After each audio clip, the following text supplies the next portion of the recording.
Salut à tous, bienvenue dans cette nouvelle vidéo. On va faire un petit peu le point sur le mercato du Paris Saint-Germain. Qu'est-ce qui va se passer d'ici le 31 août prochain? Alors, sur le papier, apparemment, le Paris Saint-Germain n'a pas le souhait de recruter un milieu de terrain supplémentaire.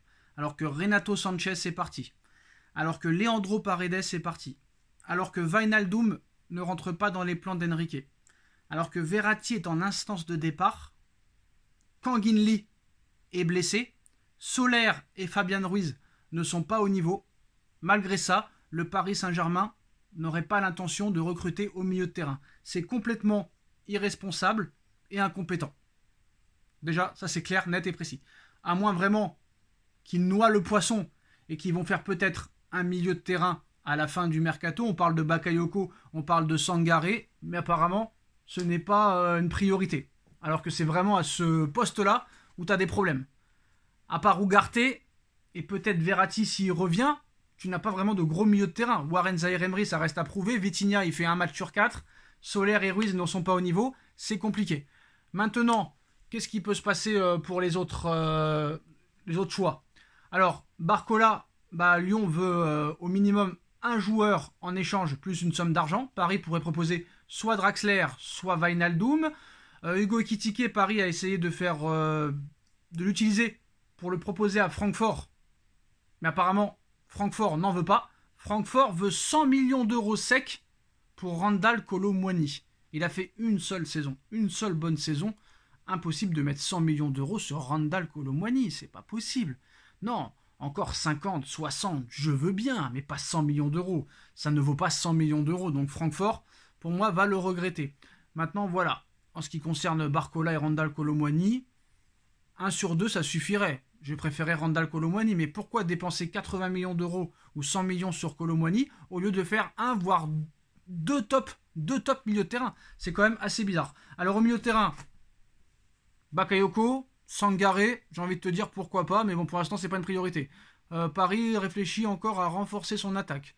Hugo Ekitike a des offres d'Angleterre, a des offres d'Italie, a des offres d'Espagne, mais très clairement, Francfort n'en veut pas. Donc c'est compliqué. En ce qui concerne maintenant l'arrière gauche, Nuno Mendes très souvent blessé. Là aussi, c'est un poste où très clairement Lucas Hernandez pourrait dépanner, mais Paris ne songe pas non plus à recruter à ce niveau-là.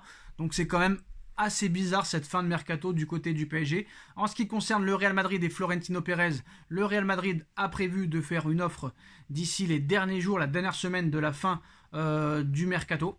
Alors apparemment, Bernardo Silva disposerait d'une clause libératoire de 58 millions d'euros dans son nouveau contrat.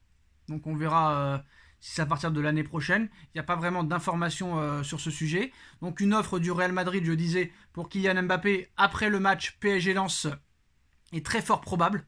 Donc ça, c'est pas mal. Alors, l'OL a envoyé au Paris Saint-Germain un message ces derniers jours. Échange plus indemnité pour Bradley Barcola. Bon, Bradley Barcola et Yohan Bakayoko sont les deux pistes qui ressortent le plus pour le Paris Saint-Germain.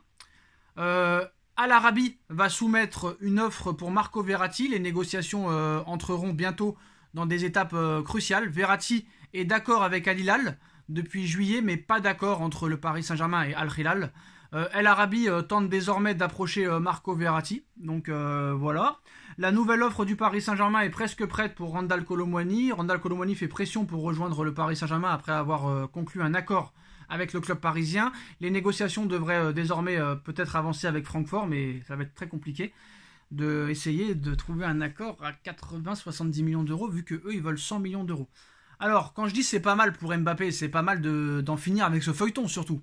C'est ça que j'ai oublié de préciser, parce qu'à un moment donné, il y en a marre. Là, très clairement, s'il ne part pas et qu'il reste au Paris Saint-Germain sans prolonger, on est reparti pour une saison de polémique totale où on va parler que du feuilleton Mbappé et on ne parlera pas de terrain, on ne parlera pas de jeu, on ne parlera pas d'analyse, de débrief, on parlera que du dossier Mbappé, partira pas, prolongera pas, c'est très compliqué. Voilà les dernières informations, mais en tout cas, voilà, on ne veut pas repartir sur une saison comme l'année dernière, comme il y a 2 ans, comme il y a 3 ans, comme il y a 4 ans, c'est insupportable. On ne veut plus de ces histoires et on veut parler que de football, que de jeu, que de performance, que d'analyse, que de débrief. Donc ce serait vraiment pas mal, oui, d'en finir avec ce dossier très rapidement. Voilà les dernières infos concernant le Paris Saint-Germain. Dites-nous en commentaire ce que vous en pensez. On like, on partage, on commente, on s'abonne. Et on se retrouve très vite pour une nouvelle vidéo. Tchuss.